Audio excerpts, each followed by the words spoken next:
it's time for us to get into the news review segment. And today on the news review, community development segment, we want to go over to Amansie South. And farming communities in Amansie South have been pretty distressed, you know, because over the last few months and years, ability to, you know, to cart their goods to market from the farm has been very challenging because of the road infrastructure that has been really poor. Now, speaking about this, I mean, for me, Amansie South is just a tip of the iceberg. One of the challenges that we have, Chris, is looking at the entire farming system. Mm-hmm. You know, now we have a new agri minister, and he's pursuing planting for food and jobs 2.0. You know, he was speaking last night on point of view and all that. I think one of the things that we need to look at and look at comprehensively is the cohesion of the way the system runs, where you have a farm, they're able to plant and you know, harvest, but unable to transport, you know. Yes. So what does that mean? You know, because in Ghana, we don't have large-scale farms, okay? I'm not even sure we have, you know, farms the size of 5,000 acres, 10,000 acres, that level, you see. And we have smallholder farmers, you know, so as big as they get, it's a few hundred acres, that's it. Mm-hmm. You know, so whatever crop they're growing, it's still limited in terms of the land size, right? But if you don't help them by creating transport systems that make it easy for them to transport goods, then what's the point of what they're doing? Because then crops will rot, you know, on the farm, you know, all these and then we're wondering why the prices of goods don't come down. Sure.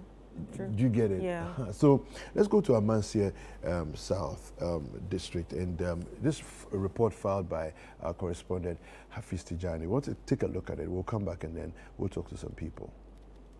Major communities within the Manso enclave are usually cut off as roads are flooded during the rainy season. Farmers in these areas bear the brunt as they are unable to visit their farms, and this impacts their livelihoods.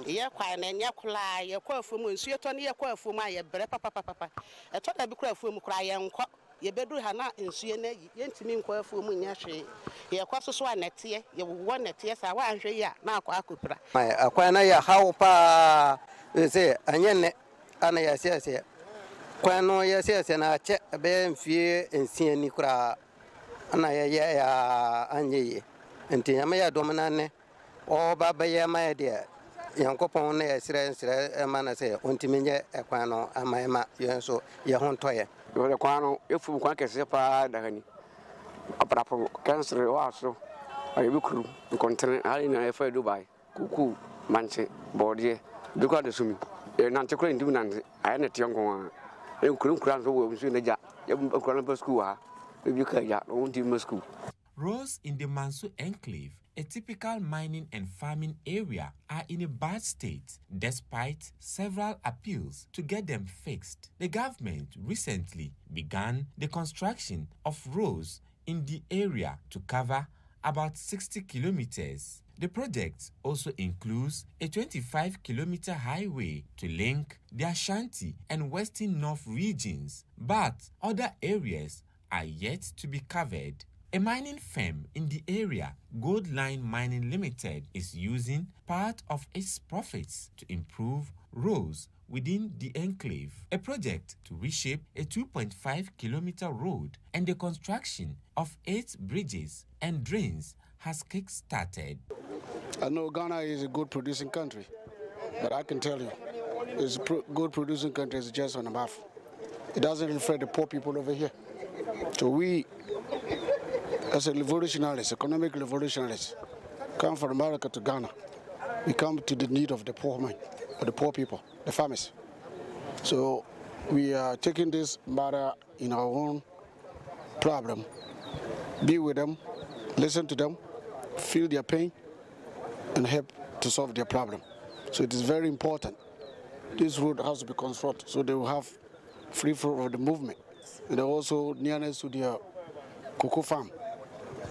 Last week we saw some old lady, about 75 to 80 years, crossing this road, and it was raining. It took us, the employees of a Go Line, to save this woman. Now we cannot let this one happen again. That's why I took it as a private owner of the mining company. Again, it is time we don't depend on the government. Government have too much on their plate. So we individuals, we do our best to support the government, to solve the community. Municipal Chief Executive for Amansie South, Clement Opoku Jemfi, lauded the intervention and cautioned against theft of construction materials. As part of the corporate social responsibility as a company, they have also decided to hit to our core and construct 8 bridges in the Apunapon Wahaso community, for which they operate. They operate within that community, so it's as part of their corporate social responsibility to construct 8 bridges and do some drain work for us and do reshipping as well.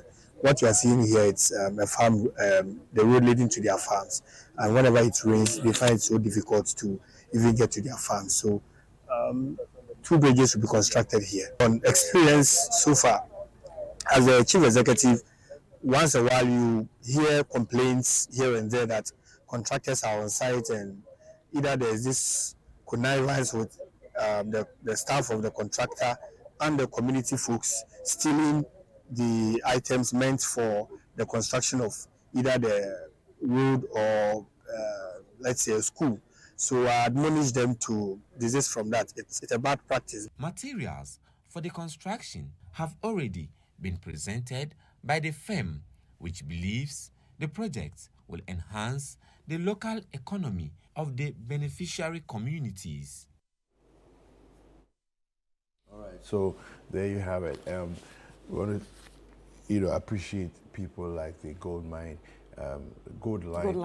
mining company for stepping in, and of course, you know that people that tap resources from the earth tend to be wealthier, and have the capacity to be able to do something like this. Some things like this, But the extent to which they're going, I think, is very laudable. Building several bridges, as well as constructing roads and so on, and interconnecting the communities, just to make sure that they give back a little of what they will earn. True. But then also making the lives of the community within which they work a bit more comfortable. You see, I think that's an important intervention that they've come up with. All right, we have a farmer on the line, Kofi Amankwa. Kofi Amankwa, good morning. Morning. Welcome to Breakfast Daily. Okay. Inti bajo kache mo setene mu no niema te se ewo Amansie South ho. So Amansie South for ne de niema na ho no challenges takla ene niema na ubuta no ibumu ahodo beble niema fa ye hin ho Cheche where you initially na your kind na ye ko blum ne de na in our house you saw na e de kind no okay na in to me close and ko by you see ne de na me agom ye na wo bodi no e she na odi e panama obia oye ho admanti eniema ye de kwan no bibia ayo lady ya omodi e baba ye kwan no nti bibia na me adon e ka se bibia egugu na ko okay ya contract and be has ya zuma na efo ahodo ewo Amansie South no do obey sense na ewo ho if I try Amansie South one dey we need me and ka because no farming community na district and sana other galamsey issue about the book. Okay. Even the community can say, meet me a number of farms, but meet me as a number of farmers. Okay. The community meet me against 200 farmers. 200 farmers. Yes. I see. The community. Okay. But Okay. for the district, they meet me now at what figure. Okay. All right. But farming, yeah. Yo, But challenges for farmers in a woman, better say market center. You. And yeah, it no buy a number, the cocoa town. No, affording. Okay. The only problem for farmers in Okay. Farming centers. All right. That's a bit by I never one. I have a general issue about NAPCO. NAPCO. Yes. Okay. Any day. I'll say I find the car police in the fire for about 4 years. That's what about 2 years. If it's 2 years, I'm not sorry, I don't know, not 1 year. That's so. And police program to buy and a dano, Paunia, and a dano. By 1 year now, what you told so now, I'm imagining up and idea into Mecono. And near to my but for the year. Now, okay, my members are now who can have go home. Hello? Hello? All right, so it looks like we've lost him on the line. He made reference to NAPCO, and I was wondering if he was like a regular long-term farmer, or it's because of NAPCO that he went into farming, you know. Yeah, but he mentioned a number of challenges that they've been going through, they've been experiencing. So the road infrastructure is one, you know, transporting of goods from farm to marketplace. But then there's even the issue of market centers. Wow. You know, inadequate market centers, you know, for sale of their produce. Oh, okay. He said that in his community alone, there are 200 farmers. Not even to speak of the larger district. You know, so you can imagine, if there are 200 farmers, then you're talking about the larger district. Maybe times two. Maybe times 2, times 3, times 4. Times 3, times 4, yeah. Yeah, you know, so there's it's a huge farming area, you know, clearly. So then road infrastructure is critical to them. Right. Market centers are critical to them. And of course, the ability to move your goods from one point to the other. So you can't do one and leave the other, you know. It's critical. True. I mean, I'm sure we'll speak to the DCE of Amansie South to understand what his global picture is in terms of the planning. Yeah, well, but for me, I'm wondering, is this just, are they just realizing this because of the rainy season, or has this been going on for a while? That's what I'm sure really this is something that has gone on perennially. It's like every year it's the same thing, isn't it? Yeah. Because the road, I mean, you can see the roads are there. There've never been any roads in that area. Well, that's what it looks like. Yeah, there's never been any roads in that area. Anyway, we're going to definitely speak to the DCE, if we can raise him on the line, to have a better understanding of what their plan is as far as the district is concerned, to making the situation better in the area. We've been joined by our correspondent who brought us the report earlier as we were speaking about the Amansie South farming challenges that they're facing. Hafiz Tijani has joined us on the line. Hafiz, good morning. Hello, Hafiz? Hafiz, good morning. Yes, welcome to Breakfast Daily.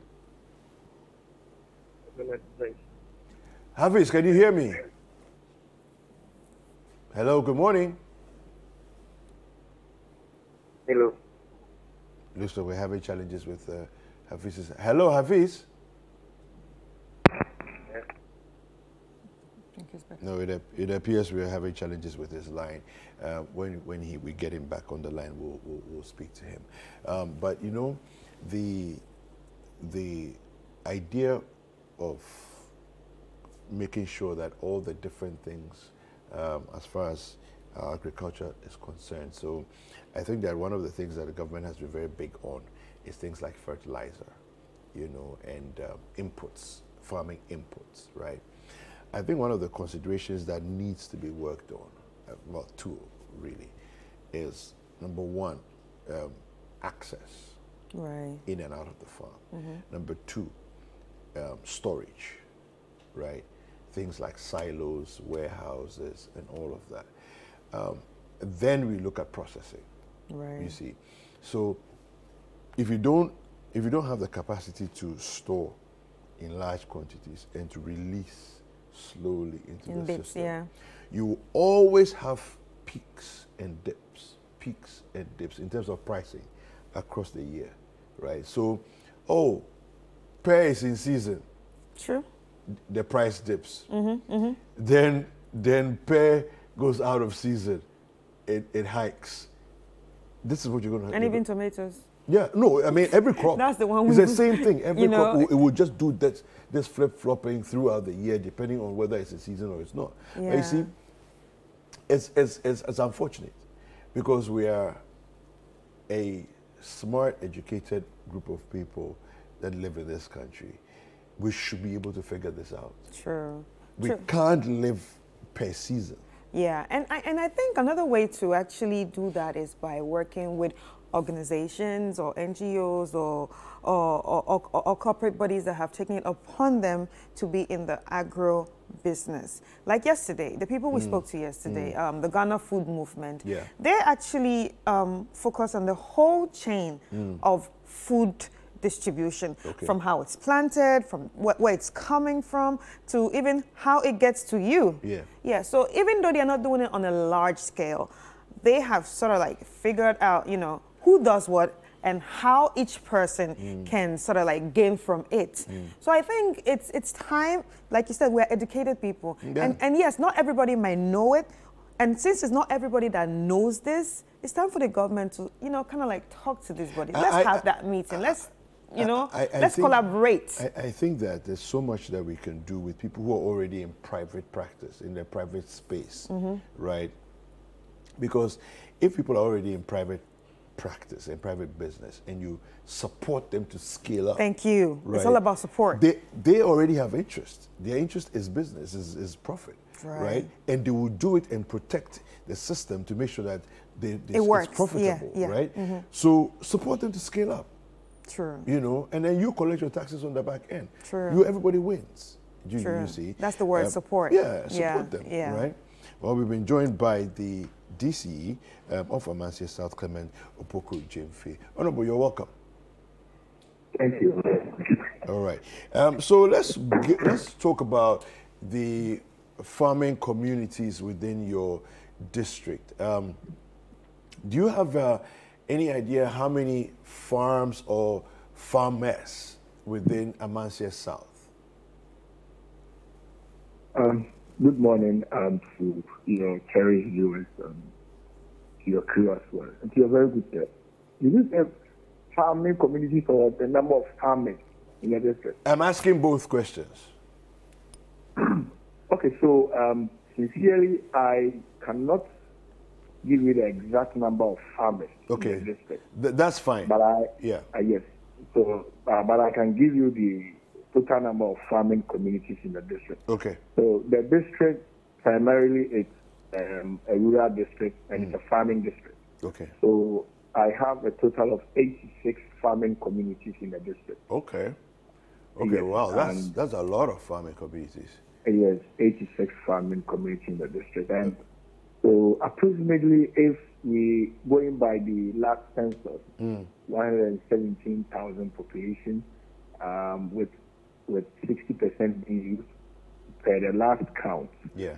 And several of the youth are also into farming. So let's say, give or take, let's say like 70% of the 117,000 population are farmers. So that's basically what we do there. Yeah. Wow. All right. So we're looking at some of the challenges that you're experiencing within your district. The issue of road network has come up. We featured it in our report. There's a mining company called Gold City Mines. I'm sure you are aware of them. They have chosen to intervene in some of the road challenges. I wanted to find out from you whether you're aware of them and how you're working with them as a district to make sure that things are done in the right way, and that at the end of the day, the entire district, in terms of the farming communities and the people, citizens of Amansie South, benefit optimally. Yeah. So the last bit of the conversation was a bit bumpy. Yeah. But if I heard you right, okay, because I couldn't hear the last bit, but I heard something like, whether I'm aware of Gold Light Company, yes, and the sort of intervention they are trying to put, if that is correct. Yes, that's right. Okay, all right. So first, I am aware of a mining company by name Gold Light Mining Company, okay, in the district. And second, I'm also aware of the kind of interventions they have decided to put in place to help the farmers within the farming communities. Yes, I think that these are the questions. Yes, yes. And then what I was asking was that in what way is a district, as a district, in what way are they working with the assembly to make sure that the right things are done and the communities benefit optimally from their intervention? All right. So thank you for the question. As a company, there's this thing they call corporate social responsibility. Yes. And as part of their corporate social responsibility, I think last 2 months there was this heavy downpour, and one of the bridges leading to the community within which this very company operates, which is Upon, got collapsed. Okay. So at a point, I was called upon to inspect the bridge. Yeah. So upon arrival, I passed through the company's office and I went to the chief executive. So while doing the inspection, we were having a chit chat along the line. And the assemblyman, myself, and some of the traditional leaders, we paid a courtesy call on him, the chief executive, and we told him that this is our problem. So we are pleading if he can help us.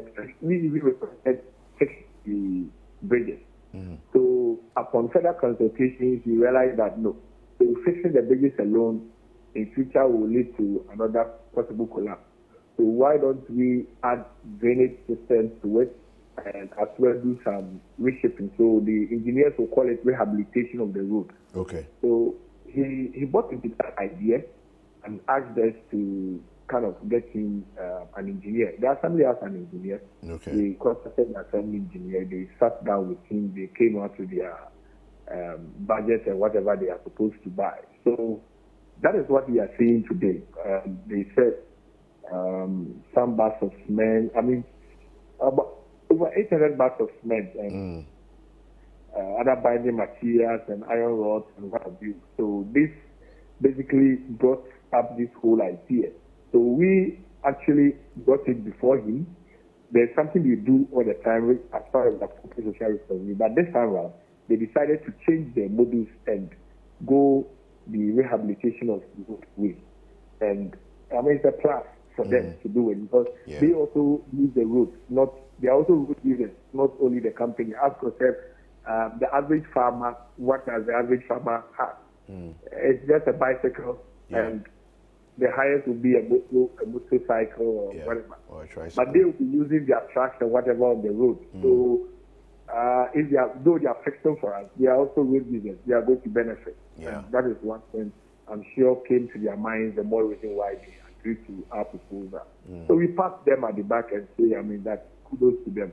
Moving forward, Oliver Twist will continue to ask for more. Of course, so talking about asking for more, we spoke to a farmer earlier, Kofi Amankwa, and he was making comments about the farming centers and needing more farming centers to accommodate the produce from the various farms.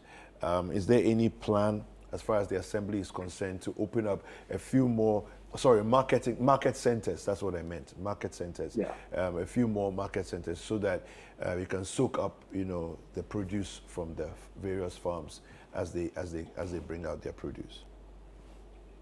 Yes, certainly yes. It's in the plan. It's in the assembly's plan. So let me commend the honourable member of parliament for the area, Honourable Yafunpon Ado, as part of his common fund. He has constructed a market. I mean, a big one, of course, at one of the communities. Okay. The community name is Kumpese. It's just at the junction. It's a big market. And my brother, our difficulty is because the district was created in 2018, and it's a primarily a rural district. Yeah. So farming activities do go on. However, how to make sales out of the farming activities, i.e., selling their farm produce, becomes a difficulty, because initially people were used to the peasant farming. You go, you do whatever you want, and come and cook it in your home. So gradually we are encouraging them to grow in larger quantities. So when they grow in larger quantities and they cultivate in larger quantities, then they bring it to a center where people will come and buy. Now the point is, when they bring it to the center, who are going to buy? We need people from the cities to come and buy. And that is how come we've created those markets there. Now, the people who wish to come and buy, due to bad road networks, will not even come. Two, they are not used to our marketplace. They have other bigger markets that they are used to. So we are gradually putting that also into our system, so that they will also come. So gradually you see people trooping in and out of the district to come and buy farm produce on market days. Either Wednesdays or Tuesdays. So that is what we are doing. But it will not take a quick turnaround. It will certainly take some time, move from one stage to the other. So what I keep telling the farmers is that we shouldn't rush the process. Once they rush the process, you get it wrong. It should be a gradual process and you get there. So it is in the assembly's plan to get market centers at almost every big community, not all the communities, but the bigger ones, so that the neighboring ones will bring their farm produce there. All right. Sorry, I need to ask one more question before we let you go. Is there a possibility to work with companies that deal in, the agro business, to make the whole cycle better for the farmers, especially when you're talking about markets and buyers? Have you ever thought of maybe collaborating with some of these companies to make things easier, or to make things a bit faster? Like you said, you told them, it's a process, but maybe working with some of these companies can hasten or fasten some of these processes. Have you ever thought of that? Yes, please. Fortunately for us, our member of parliament is the Deputy Minister for Food and Agriculture. So, once you've asked the question, let me put it in. We're looking at setting up 2 factories, and that is a partnership, a private-public partnership between a private company and the district assembly. So as we speak, the first one is at the initial stage. I wouldn't want to put out the name there because I don't have the authority to do that. But this is just to let you know how far we are going. Like I said, the member of parliament is the Deputy Minister for Food and Agriculture. When it comes to farm produce and issues relating to agriculture, be rest assured that, you'll get it right. All right. Thank you very much for speaking to us. We've been speaking with the MP for Amansie South District, the Honorable Clement Opoku Jamefi. And the DCE, actually. The DCE, sorry. Yes, the DCE, so, I think that he sounds like he knows what exactly. They're doing. Because even though we didn't necessarily get that from the initial report, it looks like they approached the company to say them, look at the situation with the roads here. We might not be able to do it. Please help us. Yeah, you know, and then they came on board to do that. And like you said, the trucks, the heavy machinery that the company will be using, well, it's far more, you know, stress on the roads than what any farmer will use, which is just bicycles and tricycles and motorbikes and so on. So it benefits the company as well, even more, you know, for the roads to be fixed. And yeah, so I think that the issue of the market centers, they're also working on it already. You know, and collaborating with, you know, private sector too. I think they're also working on that, as you mentioned. Well, yes. I mean, for me, I think that there has to that part has to be more aggressive. You know, in bringing in several, you know, people in the agribusiness sector to tap into what is there, because what is there is very raw. What is there is very nascent. It's not developed. It's just go to the farm, plant, grow, and sell. You have it. It's there, right? How do we then get a lot of these agro-businesses involved, you know, with the Amansie South specifically is what I'm talking about, you know. We've been joined by our correspondent, Hafiz Tijani. Hafiz, good morning. Hello, Hafiz. Hafiz. Yeah, Hafiz seems to be having challenges with this line to us. Yeah, can you hear me? Yes, I can hear you now. Good morning. Welcome to Breakfast Daily. Good morning. Yeah. So we've been looking at the story, the report you brought to us from Amansie South. Yeah. When you did the report, what sort of sense did you get in terms of how advanced are the plans to actually begin building the roads? Well, so Dave, before that, let me talk about the enclave in general. So we have the Amansie Central District, which is capital Jakobu, and then we have the Amansie South Municipal, which is Mansour-Debia, and then we have the Amansie West, which is Mansour Kwanta. And these are mining communities, not only mining, but also farming communities. But the roads there are in a very bad state, and people have been complaining. So when you are traveling from Kumasi to these areas, so let's say you are traveling from Kumasi to Mansour Kwanta, it should take you about an hour to get there from Kumasi. So when you get to the Anion Kwanta Junction, where you have to branch and enter the main road leading to the Amansie area, from the that junction into the Mansour Kwanta area, you get to a community called Puano. Getting to these communities, the road is very bad. And it is not only affecting farming, it's also affecting livelihoods, and it's also affecting the movement of people. And accidents are occurring on that stretch. And there is also a case where you have armed robbers taking advantage of the road network to attack passengers who are using that stretch.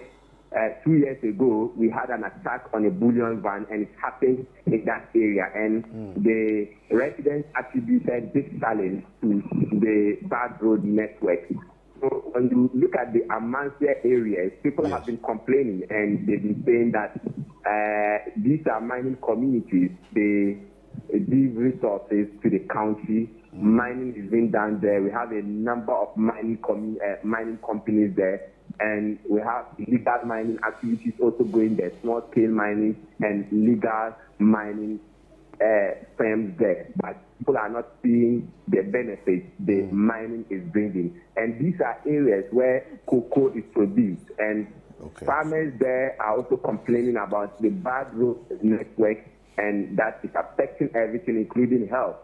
Some time ago, we did another report from Mansour Kwanta, and the health workers were not happy about the kind of diseases they are recording in terms of respiratory diseases.